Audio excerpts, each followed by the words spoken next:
28 January 2021 Newsletter Journal. So let's start. West Asia Meet. जैसा कि हमने देखा अभी पिछले ही टॉपिक में हमने पढ़ा था कि यूएस जो है वो पैलेस्टीन के साथ फ्रेंडली रिलेशंस बढ़ा रहा है. ओके, यहाँ पे न्यूज है कि रशिया जो है recently backed a Palestinian proposal for a West Asia peace conference. Okay, key points क्या है कि यूएस ने जैसा बोला कि it would move towards renewing the Palestinians under Joe Biden. Okay, जो डोनाल्ड ट्रंप एडमिनिस्ट्रेशन था उन्होंने इजराइल के साथ साइड कर ली थी, लेकिन जो अभी यूएस है, अभी जो नया एडमिनिस्ट्रेशन है, उन्होंने बोला है कि ये रिस्टोर करेंगे credible US engagement with Palestine as well as Israelis. Okay, Russia ने बैक किया है पैलेस्टीनियन लीडर महमूद अब्बास का idea for international talk in early 2021. ठीक है, जो उन्होंने प्रपोज किया था सितंबर में. एंड ये सजेस्ट किया गया है कि it could be held at ministerial level in spring और समर. जो 10 पार्टिसिपेंट्स थे वो ये सारी कंट्रीज थी जिनमें अरब स्टेट्स भी आते हैं, एंड चाइना ने भी सपोर्ट किया है इस रशिया के इस आइडिया को. ठीक है, कि वो वेस्ट एशिया पीस कॉन्फ्रेंस को बैक करेंगे. ठीक है, START treaty. अब Russian lawmakers has quickly approved the extension of the START treaty. It is Russia-US arms control treaty. ये जो new START treaty है वो extend की गई थी 5 years के लिए. अब ये क्या है? It is strategic arms reduction treaty. 2010 में साइन की गई थी by US President Barack Obama and his Russian counterpart at the time, and it limits each party. अब सिग्निफिकेंस क्या है कि 700 डिप्लॉयड ICBMs जो हैं और डिप्लॉयड सबमरीन्स बैलिस्टिक मिसाइल्स जो हैं, ओके, ये सारे यहाँ पे 50 न्यूक्लियर वॉरहेड्स हैं, 800 deployed non deployed ICBM launchers हैं. तो यहां तक ये लिमिट किया गया कि इतना ही आप कर सकते हैं डिप्लॉय. ठीक है, it also envisions a rigorous inspection regime to verify compliance.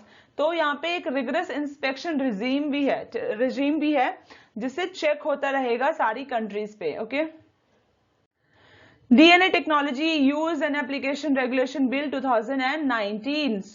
जो असादुद्दीन ओवैसी हैं, president of the All India Majlis Ittehad ul Muslimeen AIMIM, and CPI leader हैं बिनोय विस्वाम.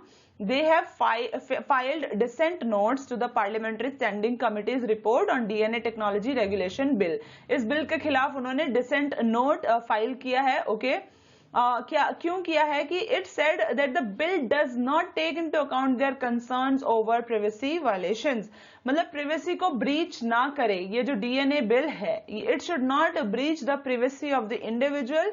तो ये कंसर्न को एड्रेस नहीं किया गया है. It has not been taken into account. Okay, and they said if enacted the bill will target. इनका एक शक है, इनको एक ये इस बिल के जो रेगुलेशंस है उस पे इनको एतराज है कि ये जो बिल है it will target Dalit Muslims Adivasis by way of DNA sample collection and indefinite storage. तो ये मेन इशू है कि इनको इस बिल से क्यों एतराज है. ठीक है, एंड मेन कंसर्न इश्यूज जो है रिगार्डिंग द बिल ये है कि जो बिल है इसमें DNA सैंपलिंग और प्रोफाइलिंग है सिटीजन्स का एक्यूज्ड ऑफ क्राइम और रिपोर्टेड मिसिंग. ठीक है, उनकी जेनेटिक इंफॉर्मेशन को स्टोर किया जाएगा फॉर एडमिनिस्ट्रेटिव पर्पसेस. ये बिल है, इसके बारे में बताया जा रहा है. अब इसमें फेयर क्या है कि law could be used for caste और कम्युनिटी बेस्ड प्रोफाइलिंग. बोल रहे कि कास्ट या कम्युनिटी बेस्ड प्रोफाइलिंग के लिए इसे यूज किया जा सकता है. Finalized draft report recognized the potential dangers of indexing the DNA profiles of non-convicts, convicts and suspects. ठीक है, and it has still retained these objectionable provisions. तो ये जो objectionable provisions है जिनसे एतराज है बाकी कम्युनिटीज को, तो उसे अभी भी हटाया नहीं गया है और इसे अभी तक उसमें रखा गया है बिल में. तो इस बात से इनको एतराज है. ओके, यहाँ पे क्या है कि about DNA technology regulation bill 2019. ठीक है, यहाँ पे दिखा रहे हैं कि जो एक अगर स्टैट्यूटरी फ्रेमवर्क का एब्सेंस है, अगर यहाँ पे अगर सही से कदम ना उठाए गए protecting the right to privacy, तो ये बिल जो है बहुत ही ज्यादा डैमेज करेगा इंडिविजुअल की राइट टू प्रिवेसी को as well as criminal justice system को। ठीक है, ये बिल के बारे में बताया गया है कि bill provides for the establishment of a national DNA data bank and regional DNA data banks for states. ठीक है, और ये स्टोर करेगा यूनिक जेनेटिक इंफॉर्मेशन को, और यहाँ पे एस्टैब्लिशमेंट भी होगी एक डीएनए रेगुलेटरी अथॉरिटी की, बोर्ड की। ठीक है, जो इन बैंक्स और लेबोरेटरीज को सुपरवाइज करेगा, एंड ये जो है सेक्रेटरी हैं डिपार्टमेंट ऑफ बायोटेक्नोलॉजी के, they will be the ex officio chairperson of the board. ठीक है, एंड जो भी लीक करेंगे डीएनए प्रोफाइल इंफॉर्मेशन को, हाँ ठीक है, जो टू पीपल और एंटिटीज, तो उनको पनिश किया जाएगा। ऑब्वियसली यहाँ पे एक वो भी है कि अगर किसी ने ये ब्रीच किया रूल्स को, ठीक है, और अगर लीक किया प्रोफाइल इंफॉर्मेशन को, तो उन्हें 3 साल की सजा या 1 लाख तक का जुर्माना भी भुगतना पड़ सकता है। Official secrets act, complain file की गई है with municipal commissioner of police demanding action against Republic TV editor in chief Arnab Goswami under the official secrets act. Okay, official secrets act क्या है? इसका जो रूट है ये ब्रिटिश कॉलोनियल एरा से आ रहा है, मतलब उस टाइम से ये चलता आ रहा है एक्ट। ओके, और ये लॉर्ड कर्जन द्वारा इनेक्ट किया गया था, जो वाइसरॉय ऑफ इंडिया थे फ्रॉम 1899 टू 1905। तो आप इस सीक्रेट्स एक्ट के बारे में अच्छे से पढ़ लें हर एक इंफॉर्मेशन को। ठीक है, मेन ऑब्जेक्टिव क्या था? टू मजल the voice of a large number of newspapers that had come up in several languages. अब ये जो एक्ट है ये डील करता है 2 एस्पेक्ट में, एक स्पाइंग और एस्पायनाज एंड एक disclosure of secret information of the government. So अगर एक कोई गिल्टी पाया जाता है तो उसको 14 साल तक की सजा या फाइन या दोनों भुगतना पड़ सकता है। ओके, एंड जो कम्युनिकेट कर रहा है इस इंफॉर्मेशन को और जो रिसीव भी कर रहा है, दोनों को OSA के अंडर पनिश किया जा सकता है। ठीक है, तो ये अच्छे से पढ़ लेना ताकि आप इस टॉपिक पे कोई भी गलती करके ना आए प्रीलिम्स में। Committee approves hike in MSP for copra. So cabinet committee है जो इकोनॉमिक अफेयर्स पे, उसने अप्रूव किया है increase in minimum support price for copra. अब कोपरा क्या होता है? ये एक ड्राइड मीट है और kernel of the coconut which is the fruit of the coconut palm. ठीक है, अब कोकोनट ऑयल जो है वो हम एक्सट्रैक्ट करते हैं कोपरा से, making it an important agricultural commodity for coconut producing countries. और इसमें डीफेटेड कोकोनट केक भी बनाया जाता है इससे आफ्टर ऑयल एक्सट्रैक्शन, जो कि हम लाइव स्टॉक जैसे गाय, भेड़, बकरियां इन सबको खिलाई जाती है। ठीक है, तो ये की पॉइंट्स क्या है कि MSP जो है for fair average quality of milling copra was increased by 37 to 10,335 a quintal 2021 में फ्रॉम 9,960 लास्ट ईयर। ये फैक्ट है, इसे देख लेना आप कि कितना इंक्रीज किया गया है। और ये जो डिसीजन लिया गया है, it will benefit copra farmers in 12 coastal states. ठीक है, जो भी कोस्टल स्टेट है वहां पे बहुत फायदेमंद होगा उनके लिए। एंड ये रिकमेंड किया था commission for agricultural cost and prices की कमिटी ने। ठीक है, इन्होंने रिकमेंड किया था, अप्रूवल जो था ये इनकी रिकमेंडेशन पे आया है। ठीक है, CACP की। एंड ये जो इंक्रीज है MSP for copra for 2021 season, ये जो है ये लाइन में है with principle of fixing the MSP at a level of at least 1.5 times the all India weighted average cost of production। ठीक है, तो ये प्रीलिम्स के लिए पॉइंट ऑफ व्यू से भी इंपॉर्टेंट है और मेंस पॉइंट ऑफ व्यू से भी इंपॉर्टेंट है। Okay, Prelims bites, jail tourism. So, Prison Department of Maharashtra had launched its jail tourism initiative, starting with more than 150-year-old Yarwada Prison Jail in Pune. ठीक है, और ये students के लिए launch किया गया है मूव, ताकि वो सीख सके हिस्टोरिकल एक्सपीरियंसेस के बारे में। ठीक है, national award for best electoral practices 2020। Best electoral practices के लिए मेघालय को सिलेक्ट किया गया है for a special award for information technologies application in election by ECI in the national best electoral practices award 2020। Office of the chief electoral officer Meghalaya, इनको select किया गया है। और ये वर्चुअली कन्फर किया जाएगा award by our president. Okay, and CEO जो है FR खार कोंगर। National voters day award function जो होगा दिल्ली में, वहां पे किया जाएगा। ठीक है, the award recognises the sustained and consistent IT application efforts in electoral activities being made by the office of the CEO. ठीक है, ये इसलिए इनको दिया जा रहा है. Okay. E-Epic. The Election Commission has rolled out the electronic version of the voters photo identity card. E-Epic. अब ये इलेक्ट्रॉनिक वर्जन आ गया है वोटर की फोटो आइडेंटिटी कार्ड, जिसे हम E-Epic बोल रहे हैं, और इसे मोबाइल फोन में स्टोर किया जा सकता है और डाउनलोड भी किया जा सकता है ऑन पर्सनल कंप्यूटर्स. ठीक है, ये एक सिक्योर पोर्टेबल डॉक्यूमेंट फॉर्मेट है एपिक का, जिसे हम मोबाइल में डाउनलोड कर सकते हैं या सेल्फ प्रिंटेबल फॉर्म में ऑन द कंप्यूटर. ये एक ई इलेक्टर फोटो आइडेंटिटी कार्ड है which is non editable digital version. इसे एडिट नहीं किया जा सकता. ठीक है, एंड डिजिलॉकर में भी इसे सेव किया जा सकता है. सो काजा कलस, एस्टोनियाज फर्स्ट फीमेल प्राइम मिनिस्टर. ये जो है लीडर है रिफॉर्म पार्टी की, एंड ये पहली एस्टोनिया की पहली प्रधानमंत्री बनेंगी. ओके, एंड जो रिफॉर्म पार्टी है वो 2019 में पार्लियामेंट्री इलेक्शन में जीती है with 34 MPs in the countries 101 seat parliament. ठीक है, Estonia does become the only country in the world where both the president and the prime minister are women. Very important point. तो ये तो हमें facts ऐसे ही याद हो जाते हैं क्योंकि इतने इंटरेस्टिंग होते हैं ये, कि एस्टोनिया के जो प्रेसिडेंट हैं वो भी विमेन हैं और जो प्राइम मिनिस्टर हैं वो भी विमेन हैं. So such a classic example of women empowerment. 29th January 2021. Jaishankar suggest way forward for China ties. अब हम 29th का पढ़ते हैं. जितने भी इंपॉर्टेंट टॉपिक्स हैं उनको काफी अच्छे से पढ़े, एंड जो भी आपको लगता है कि प्रीलिम्स पॉइंट ऑफ व्यू से इंपॉर्टेंट है उसे उसी वक्त याद कर लें, कल के लिए ना छोड़े, क्योंकि कल के लिए छोड़ेंगे तो कल कभी नहीं आता है. And let's start. External Affairs Minister S. Jaishankar said that recognition of mutual respect, mutual sensitiveness and mutual interest are key to repairing India-China relations. हम सबको पता है India-China का relations कैसा है और उसे कितने सुधारने की जरूरत है, हमें कितने फ्रेंडली होने की जरूरत है, एक दूसरे में फेथ और ट्रस्ट बनाने की जरूरत है, रिस्पेक्ट बनाने की जरूरत है, एक दूसरे का दोनों तरफ से ये होना बराबर होना चाहिए. ओके, अब की पॉइंट है कि 2020 जो था वो ईयर ऑफ एक्सेप्शनल स्ट्रेस था.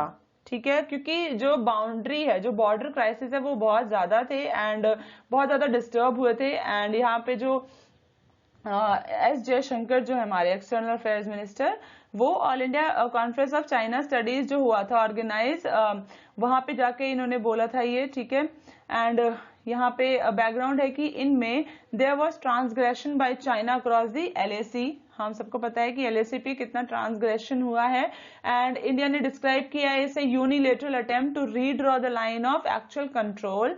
ठीक है, 20 Indian soldiers and unknown number of Chinese soldiers lost their lives in a clash on June 15. ठीक है, तो ये सारी चीजें टेंशन का कारण बनी है, तो हमें इसे सुधारने की जरूरत है. यहाँ पे सारे फैक्ट्स दिए गए हैं कि क्या क्या चीजें हुई थी, किन किन चीजों से प्रॉब्लम हुई थी, क्राइसिस जो हुए थे इंडिया चाइना में सिंस 1962, वॉर अभी तक सॉल्व नहीं हुआ है. ठीक है, और यहाँ पे एक्सटर्नल अफेयर मिनिस्टर ने बोला है कि 3 mutual and 8 broad propositions as a way forward for their relationship. तो ये 3 म्यूचुअल्स क्या हैं? Mutual respect, mutual sensitiveness and mutual interest. ठीक है, इसको स्ट्रिक्टली ऑब्जर्व करेंगे और अगर हम रिस्पेक्ट करेंगे LAC को, तभी रिश्तों में सुधार हो सकता है. लेकिन अगर यूनिलेटरली हम चेंज करना चाहें स्टेटस को तो ये कंप्लीटली अनएक्सेप्टेबल है. ठीक है, पीस और ट्रैंक्विलिटी बॉर्डर एरियाज में बढ़ाने के लिए, बनाने के लिए, डेवलपमेंट को सुधारने के लिए जरूरत है इन चीजों की. तो China acted against India's interest. कैसे चाइना ने इंडिया के इंटरेस्ट के अगेंस्ट एक्ट किया है, अब ये सारे चाइना के स्टेप्स जो हैं वो बताए गए हैं, जिसे इंडिया बिल्कुल भी एक्सेप्ट नहीं कर रहा है और चाइना ने इंडिया के अगेंस्ट लिए हैं. By issuing of stapled visas to Indian citizens from Jammu Kashmir in 2010. First था ये चाइनाज रिलक्टेंस जो है to deal with some of India's military commands. ठीक है, चाइना का जो ऑपोजिशन है India's membership of the NSG, UNSC. ठीक है, हम सबको पता है कि चाइना अपोज करता है UNSC मेंबरशिप के लिए, इंडिया की परमानेंट मेंबरशिप के लिए. Blocking of UN listing of Pakistani terrorist and CPEC, a flagship project under China's belt and road initiative. ठीक है, सो गोल्ड डिमांड जो है इंडिया में वो 25 साल में सबसे ज्यादा लो है 2020 में। तो इंडिया ऑफिस जो है of the world Gold council बोला कि गोल्ड डिमांड जो है इंडिया में सबसे ज्यादा लो हुई है इस time, and on account of record high prices. Gold के प्राइसेस कितने ही बड़े हैं हम सबको पता है 2020 में, तो इस वजह से ऐसा हुआ है, देखने को मिला है। It said that India's gold demand dropped by over a third, ठीक है, in 2020। And World Gold Council क्या है? एक मार्केट डेवलपमेंट ऑर्गेनाइजेशन है फॉर द गोल्ड इंडस्ट्री, और इसका पर्पस है stimulate and sustain demand for gold, provide industry leadership, ठीक है, ग्लोबल अथॉरिटी। ये हर एक पार्ट में काम करता है इंडस्ट्री के, from gold mining to investment, ठीक है। उनका एम क्या है? To stimulate and sustain demand for gold. It is an association whose members comprise the world's leading gold mining companies, ठीक है। इसके मेंबर्स जो होते हैं वो world leading gold mining companies से आते हैं, मतलब बड़ी बड़ी कंपनियों से आते हैं, okay. So it helps to support its members to mine in a responsible way. Mine करना है गोल्ड को तो रिस्पॉन्सिबल वे में करना है, एंड यहाँ पे हेडक्वार्टर जो है वो यूके में है, ऑफिसेज जो है India, China, Singapore, Japan and US में भी हैं, ठीक है। COVID performance index, recently COVID performance index has been released by the लोई इंस्टीट्यूट। ये एक ऑस्ट्रेलियन थिंक टैंक है। की पॉइंट्स क्या है कि इंडेक्स जो है वो असेस कर रहे हैं impact of geography, political system, economic development in assessing outcomes. तो ये इंडेक्स 6 डिफरेंट इंडिकेटर्स पे बेस्ड है। इसमें कौन कौन से इंडिकेटर्स हैं? Confirmed cases, confirmed death, cases per million, death per million people, cases as a proportion of test and test per 1000 people. New Zealand and Vietnam जो है were rank the best performing countries in the response to the pandemic. New Zealand और Vietnam सबसे best perform किया है उन्होंने pandemic में। They are followed by Taiwan, Thailand, Cyprus in the top 5। India का जो रैंक है वो 86 है out of 98, so it's not a good rank. The United States placed 94 and Brazil at the bottom of the index. लेकिन हम US से तो आगे हैं, एंड ब्राजील जो है वो बॉटम पे है, ठीक है। Sri Lanka was the best faring nation South Asia में। श्रीलंका ने सबसे अच्छा किया है, जिसकी रैंक 10 है। मालदीव्स की है 25, पाकिस्तान के 69, अच्छा, एंड नेपाल 70, बांग्लादेश 84। तो चाइना वॉज नॉट इंक्लूडेड, ठीक है, क्योंकि यहाँ पे जो पब्लिकली अवेलेबल डेटा है टेस्टिंग पे वो अवेलेबल नहीं था, इसलिए चाइना इस लिस्ट में है ही नहीं, इस इंडेक्स में है ही नहीं। गुड। सो इसमें एक और it is found that although the outbreak began in China, the Asia Pacific region fare the best. लेकिन एशिया पैसिफिक रीजन में फिर भी अच्छा खासा रिस्पांस किया गया था कोविड के अगेंस्ट, लेकिन यूरोपियन एंड यूएस में वर इनिशियली ओवरवेल्म्ड, ठीक है, while Europe and the US were initially overwhelmed. Europe has registered the greatest improvement over time. मतलब यूरोप ने सबसे ज्यादा इंप्रूवमेंट देखा over time, ठीक है, and on the basis of population, smaller countries with fewer than 10 million people consistently outperformed their larger counterparts through 2020.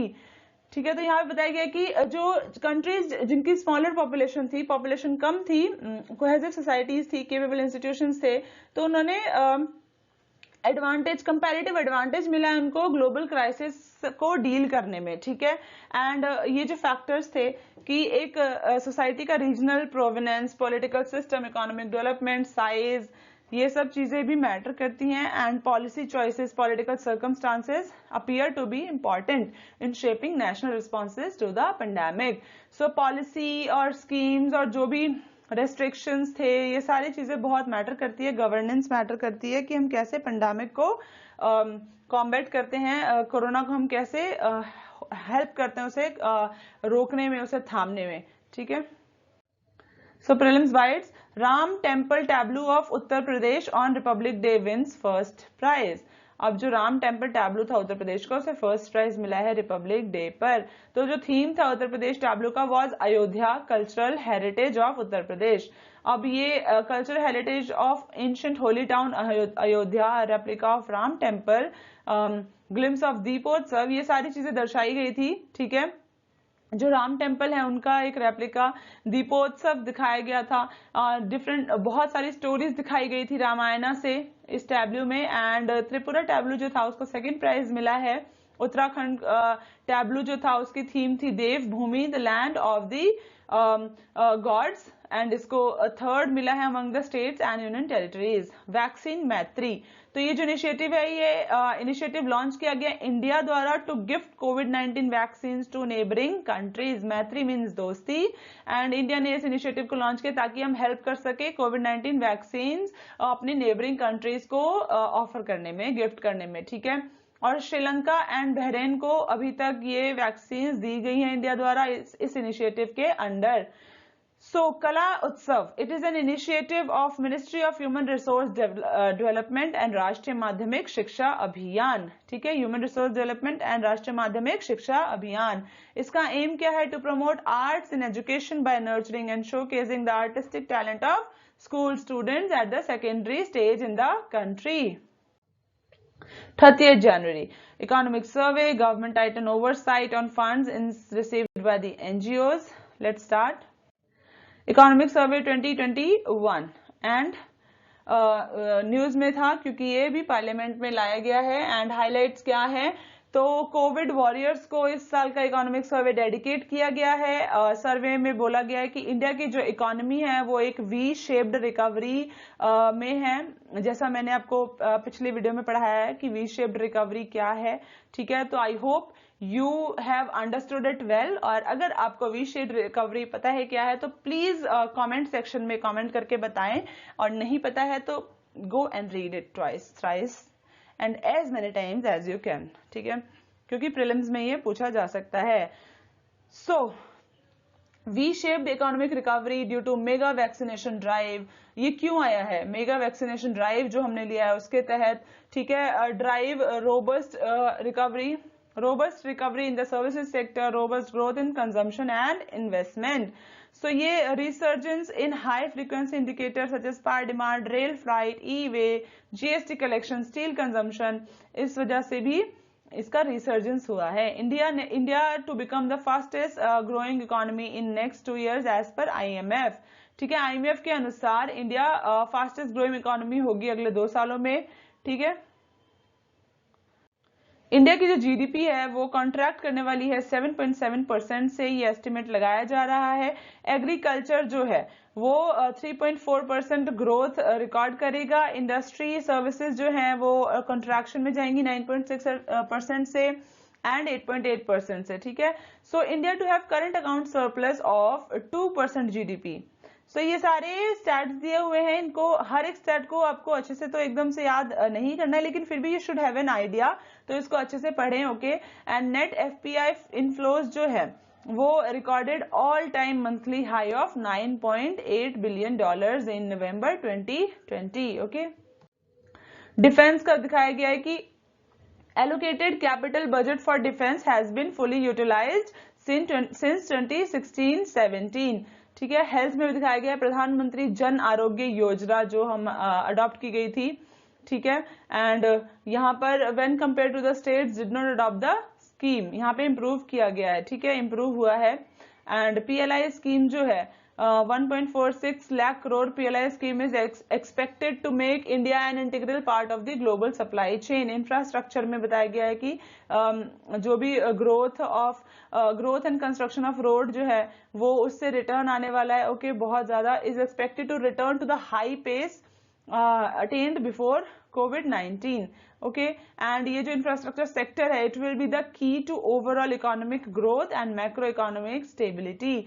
Vocational courses का बताया गया है कि courses will be introduced phase wise in schools for classes 9 to 12, ठीक है, ताकि students को skill development avenues के बारे में पता चले। एंड सेंटर ने फ्लैगशिप स्किलिंग स्कीम प्रधानमंत्री कौशल विकास योजना 3.0 लॉन्च किया है, ठीक है। The survey said merely 2.4% of India's workforce in the age group of 50 to 59 years, इसमें इनको वोकेशनल और टेक्निकल ट्रेनिंग मिली है। सर्वे में बताया गया है कि केवल 2.4% लोगों को वोकेशनल और टेक्निकल ट्रेनिंग मिली है, जबकि 8.9% को ट्रेनिंग मिली है through informal sources. Rating agency जो है India sovereign credit ratings do not reflect the economy's fundamentals, ठीक है। COVID-19 का जो रिस्पॉन्स है it was focused on saving lives and livelihood had restricted the COVID-19 spread, ठीक है। और by 37 lakh cases and saved more than 1 lakh lives.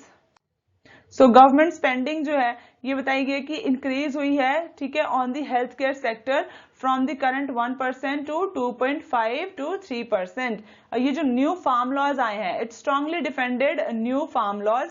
It said that they herald a new era of market freedom. बोला गया कि एक नई market freedom मिलेगी किसानों को, ठीक है, जिससे उनकी लाइव्स जो है इंप्रूव होंगी, स्मॉल एंड मार्जिनल फार्मर्स की। And this were design primarily for the benefit of small and marginal farmers. बोला गया सिर्फ उनको ध्यान में रखते हुए, उनकी बेनिफिट को ध्यान में रखते हुए ही डिजाइन किया गया था, जो कि स्मॉल एंड मार्जिनल फार्मर्स जो है वो 85% है टोटल नंबर ऑफ फार्मर्स के, and are the biggest sufferer of the repressive APMC regulated market regime.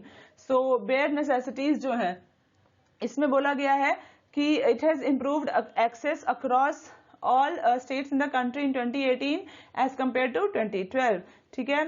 It is highest in states such as Kerala, Punjab, Haryana, Gujarat, lowest है ओडिशा, झारखंड, वेस्ट बंगाल एंड त्रिपुरा में। तो बेयर नेसेसिटीज इंडेक्स जो है it is based on large annual house hold survey data. एक house hold survey data होता है, उसमें ये इंडेक्स इस पे बेस्ड होता है, जिसमें using suitable indicator and methodology at district और district level to assess the progress और एक्सेस टू बेयर नेसेसिटीज। तो ये एक डिस्ट्रिक्ट लेवल पे कंडक्ट किया जाता है, जिससे पता चले कि एक्सेस किस किस को है बेयर नेसेसिटीज का, ठीक है, जो भी जरूरत की चीजें हैं उन सबकी एक्सेस किन किन को है। तो ये इंडेक्स इस पे बेस्ड होता है। Process reform. It takes about 1600 days to close a company in India, even if all the papers are fine. So एक कंपनी को क्लोज करने में 1600 दिन लग जाते हैं इंडिया में, अगर सारे पेपर्स ठीक हैं, सारे पेपर्स फाइन हैं, उसके बावजूद सारे क्लियर हैं सारे पेपर्स उसके बावजूद। सो सिंगापुर में ये 128 दिन में हो जाता है, ठीक है। So India over regulates the economy resulting in regulations being ineffective even with relatively good compliance with process. ऐसा क्यों होता है? क्योंकि यहाँ पे ओवर रेगुलेशन है इकोनॉमी में।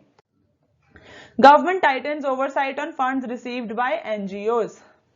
सो यूनियन होम मिनिस्ट्री ने टाइट कर दिए हैं नॉर्म्स ऑन फंड्स, जो भी एनजीओज फंड रिसीव करते हैं उनपे, ठीक है। की पॉइंट्स क्या है कि एक charter for banks lay down किया गया है विच सेज दैट डोनेशन जो भी रिसीव किए जाएंगे इंडियन रुपीज में एनजीओज द्वारा और एसोसिएशन द्वारा बाय एनी फॉरेन सोर्स, अगर वो लोकेटेड है in India at a time of such donation should be treated as foreign contribution, ठीक है। तो जो भी एसोसिएशंस है अगर वो किसी फॉरेन सोर्स से, even if it is located in India, तो उसे फॉरेन कंट्रीब्यूशन ही माना जाएगा। All banks have to report to the central government within 48 hours. 48 घंटों के अंदर सारे बैंक्स को, जो भी बैंक्स है उनको रिपोर्ट करना होगा सेंट्रल गवर्नमेंट को रिसिट और utilisation of any foreign contribution by NGO, ठीक है। सो ये जो अमेंडमेंट है टू द फॉरेन कंट्रीब्यूशन, ये एक नया प्रोविजन ऐड कर रहा है which makes it mandatory for all NGOs to receive funds in a designated bank account at the SBI's New Delhi branch, ठीक है। एंड यहाँ पे फॉरेन कंट्रीब्यूशन है उसको रिसीव किया जाएगा only through banking channels and it has to be accounted for in the manner prescribed. तो कोई भी अगर वायलेशन करता है एनजीओ या कोई भी बैंक, तो उनको पीनल प्रोविजंस एफसीआरए अंडर इनके तहत पीनल प्रोविजंस मिल सकते हैं, ठीक है, इनको पेनल्टी भरनी पड़ सकती है। Health outcomes in PMJ states better. So according to Economic Survey 2020-21, प्रधानमंत्री Jan Arogya Yojana contributed to improvement in many health outcomes in states that implemented in, ठीक है, इंप्रूवमेंट हुई है काफी हेल्थ आउटकम्स में जहां भी ये स्टेट्स में इस स्कीम को अपनाया गया है, प्रधानमंत्री जन आरोग्य योजना। सो ये लॉन्च किया गया था to provide health care access to most vulnerable sections, ठीक है।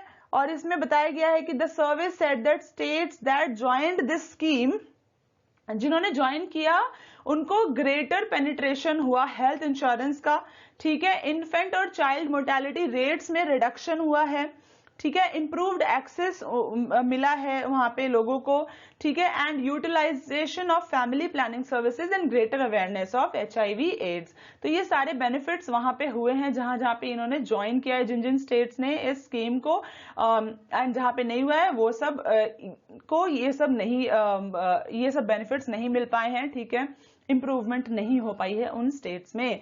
So proportion of households with health insurance increased by 54%, ठीक है, that implemented, जिन्होंने इम्प्लीमेंट किया ये स्कीम को उसमें 54% इंक्रीज हुआ है हेल्थ इंश्योरेंस में, while falling by 10% in states that did not. Okay, Prince Bites first gender park. So Kerala government ने लॉन्च किया है first gender park in Kozhikode, and ये पार्क फंक्शनल होगा on the occasion of second edition of international conference on gender equality. Okay, ये इसका aim क्या है? At creating relevant intervention so as to address a range of gender based issues. हम सबको पता है कि कितने ज्यादा जेंडर इश्यूज हैं हमारी कंट्री में, तो उसको एड्रेस करेगा ये, और यहाँ पे both off campus and on campus activities कराई जाएगी, प्रोजेक्ट्स कराए जाएंगे, जिससे इंडिविजुअल्स और कम्युनिटीज एम्पावर होंगी, ओके, जेंडर बेस्ड इशू को सॉल्व करने में, एड्रेस करने में। Asia Pacific personalised health index, so ये इंडिया की रैंक इसमें 10th है out of 11 Asia Pacific countries, जो नया ये हेल्थ इंडेक्स लॉन्च किया गया है इसमें, ठीक है, जिससे मेजर किया जा रहा है progress towards personalised health care. Singapore का फर्स्ट है, Taiwan second, Japan third, Australia fourth. तो ये जो इंडेक्स है पब्लिश किया इकोनॉमिस्ट इंटेलिजेंस यूनिट ने, सारे इंडेक्सेस, सारे रिपोर्ट्स, ये सब आपको अच्छे से याद होना चाहिए, कौन पब्लिश करता है, इंडिया की रैंक क्या है, और इस रिपोर्ट या इंडेक्स का नाम क्या है। ये 3 इंफॉर्मेशन तो आपको होनी ही चाहिए। National Marine Turtle Action Plan. It has been launched by Ministry of Environment, Forest and Climate Change. ठीक है, ये मिनिस्ट्री एक और रिपोर्ट रिलीज करती है जिसका नाम है मरीन मेगाफोना स्टैंडिंग गाइडलाइंस। ठीक है, both this document include the ways and measure to promote intersectoral action for conservation. Promote कैसे करना चाहिए इंटरसेक्टोरल एक्शन कंजर्वेशन के लिए, उस पे ये फोकस करती है, ओके, और इंक्लूड करती है वेज एंड मेजर्स को। ठीक है, तो ये इसमें गाइडेंस भी प्रोवाइड की जाती है for enhanced coordination amongst the government, ठीक है, relevant stake holder and civil society on the response to cases of entanglement, stranding, injury. जो भी मरीन मैमल्स को कोई भी इंजरी होती है, ठीक है, एंटेंगलमेंट होता है, उनको कोई भी हानि पहुंचती है या उनको जो भी नुकसान करने वाली चीजें हैं, तो उसमें एक गाइडेंस मिलता है कि कैसे हमें वो काम करना चाहिए कि हम कम से कम मरीन मैमल्स को हर्ट करें या उनको हम बचाने में उनकी मदद हो सके, तो हमें क्या करना चाहिए, उसके लिए है ये प्लान। ठीक है, तो ये था आज का हमारा करंट अफेयर्स।